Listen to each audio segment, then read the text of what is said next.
Hello, everybody out there. I am your host, Jessica Koch, and this is Profound Professionals. It's an interview series that's been coming to you for 10 years now. We feature industry experts from all over the globe. They help improve your personal life or grow your business. And really, I feel like Scarlett does a little bit of both. She is a money and an abundance coach. I always say be careful when you ask for abundance. Abundance in all its positive ways, because we can have abundance of a bunch of stuff we don't want. And she helps entrepreneurs transform their relationship with money so that they can support themselves financially with the work that they love. It's wonderful to know your passion and your purpose and to be out there helping all these people. But it really is wonderful when at the same time your bank account is full. And if that is something you think, I could work on that a little, I could probably improve that, then Scarlett just might be the person for you. I love the biz hippie is your tagline there. Welcome to the show, Scarlett. Thank you so much for having me. I am so excited for this conversation today. Me too. Okay, so talk to us. How did this begin to be your journey and story? Because for wisdom so wise, I have to say you are so very young and beautiful looking. I am 53 and fabulous and thinking, dang it, I wish I would have had it figured out as young as Scarlett. Yeah, well, I mean, figured out is a really broad term, but what I can say, I definitely had a really young rock bottom. Lucky for me, I hit that rock bottom pretty hard at a very young age. And so how I got to where I am now is growing up, I was the type A high achiever perfectionist. I was the straight A student. I was also the 8-year-old with migraine headaches. And this bled into my young adulthood. I started working in the restaurant industry as a hostess when I was 16. And by the time I was 18, I was managing these restaurants. So then by the time I was 20, I was a workaholic. I was managing restaurants, had a team of 30 staff beneath me, was paying for college out of pocket, getting my bachelor's degree in business management, accounting, and finance, maintaining my 3.9 GPA, paying for school out of pocket, no student loans, no credit card debt, and had $30,000 in savings.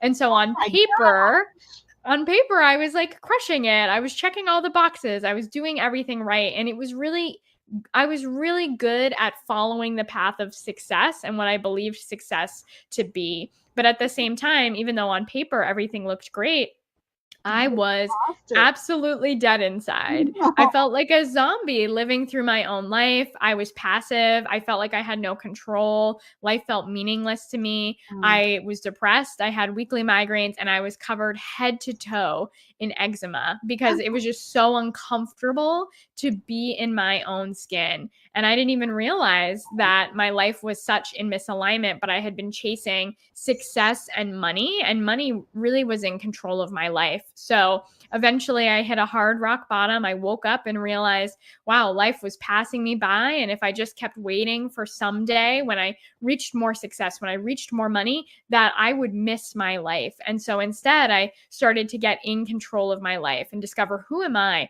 What's important to me? What kind of life do I want to live? What is actually important to me if I'm not chasing money and letting money define me? And that's when I began my personal growth journey. And then a couple years later, started my life coaching business, started saying yes to every opportunity that came my way, like becoming a yoga instructor and a Reiki practitioner and traveling the world and attending retreats and just getting my hands on anything I possibly could. And then about a year into my business, I realized that, wow, money really is the thing that has held me back in my life and that holds most people back in their lives. So when it comes to living my own abundant life that I love, transforming my relationship with money really was the key. And I find that that is the key for other people as well. So that's when I shifted my whole business and whole purpose to focus specifically on this mission. The story about how it manifested, not just in migraines, but physically in eczema. I mean, your skin is so porcelain and beautiful and perfect looking now. Wow. And wow, what a transformation inside and out. And how exciting for you to have been able to achieve it so soon. And I love that you're now spending your life helping other people reach for that. So sometimes people don't even know they don't have a good relationship with money. So before we get to a tip, give us like how would somebody put the finger on that, or how does a customer identify themselves as someone I really should be talking to Scarlett, or have a one-on-one with her, or do a discovery call, or who is that person? What's Oh, happening? totally. That's such a great question because when we look back at my story as well, I was someone who, on paper, people thought I really had a great relationship with money, and yet I didn't. And it's hard Mhm. to think about like what your relationship with money even is. And so, your relationship with money is made up of three things: it's how you think about money, how you feel about money, and how you use your money. So, it's made up of your primary beliefs, your thoughts, your emotions, and what your bank account actually looks like, how you spend your money. And those Mhm. are the three areas that really define your relationship with money. So you could be someone who has good amounts of money in the bank account, but you don't really know where it's going. It feels like it's slipping through your fingers. It feels like no matter how hard you work or what you do, it's never enough. You're scraping by, you're kind of living paycheck to paycheck. Sometimes you feel good, and then other times you're stressed out and you're wondering where's it going. And you're thinking that someday in the future, when I have more, then things will be better, then things will be different. That's just one example, but it's a very common example. And when we're outsourcing our power to thinking like someday when I have more money isn't actually the solution. It's your relationship with money that Mhm. changes how you feel about money. It changes your ability to have enough money to live your life and to be able to support yourself financially. So, if you're someone who avoids looking at your money, if you feel stressed around money, if you have a volatile relationship with money where sometimes it's up, sometimes it's down, if you were taught maybe like money is evil, money is bad, or I'm not worthy or deserving, all of this ties into your relationship with money. And especially if you're someone who's an entrepreneur, this relationship with money will show up in your business as well. So, if someone's thinking, "Oh my gosh, she listed so many things I relate to," what's the best way for them to find you and take kind of a first step with you to see if you guys are a good match to work together? Yeah, well, there's two options, but the easiest, most simple thing you can do is I actually have a free quiz to help you discover your money mindset type.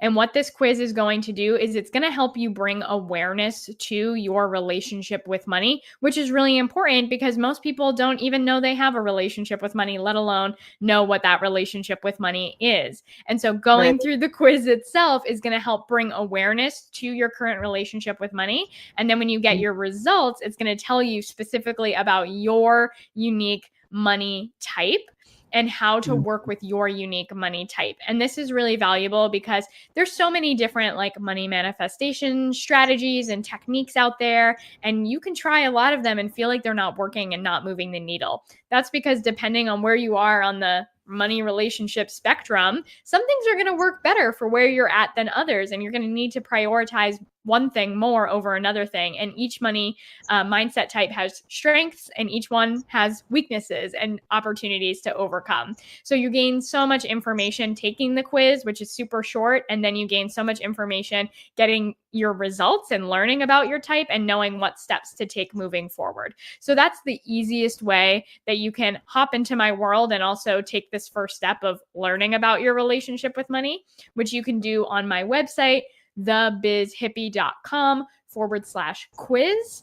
And if you want to take that a step deeper and really talk about working together, I offer free consultations where we'll have a 60-minute conversation to explore exactly what your relationship with money looks like, how to shift your relationship with money, and how I can support you on that journey and decide if that's the right next step for you. So if that's in alignment, once you take the quiz, you'll get an email with information to book a consultation as well. And once they book that consultation and they think, okay, I do need this, but my bank account is empty. So how do I make that work? What are some of the different ways they might be able to work with you? Is only one-on-one? Is there a group opportunity? Is there, some way to figure it out? Because I always feel like it's the chicken or the egg, right? Oh, I need a better relationship with money so I can have money but I got to pay someone so I can have some better relationship with money, so I can have money. Totally. Yes. This is the ultimate. This is a conundrum. This is the ultimate catch-22 that I get to experience all the time as a money and abundance coach. This is the conversation I have with my clients every single day.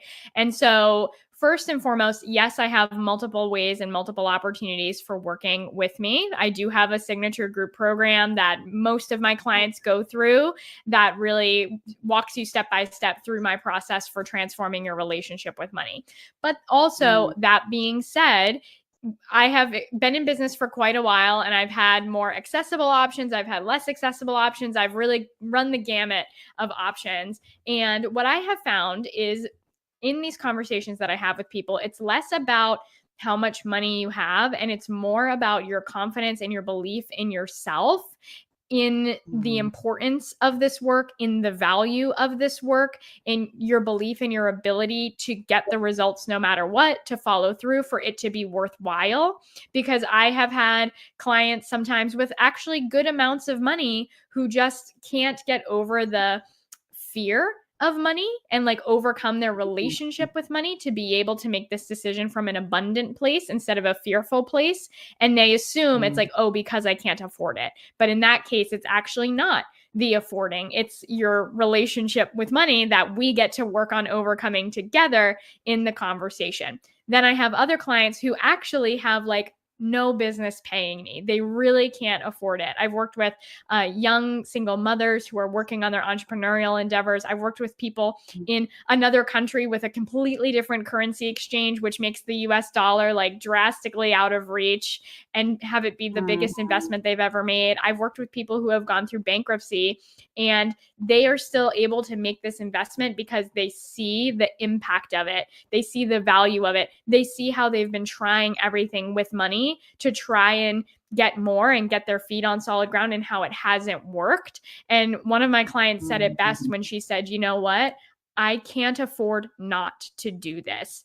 And so, yes, I know that financial constraints can be an issue for a lot of people. And I get that as a money coach. And also, the conversation that we have is so much deeper than just how much money you have in your bank account. It's about your relationship with money. And we honestly start that work of transforming it together in the consultation, in the decision of deciding whether or not to work together.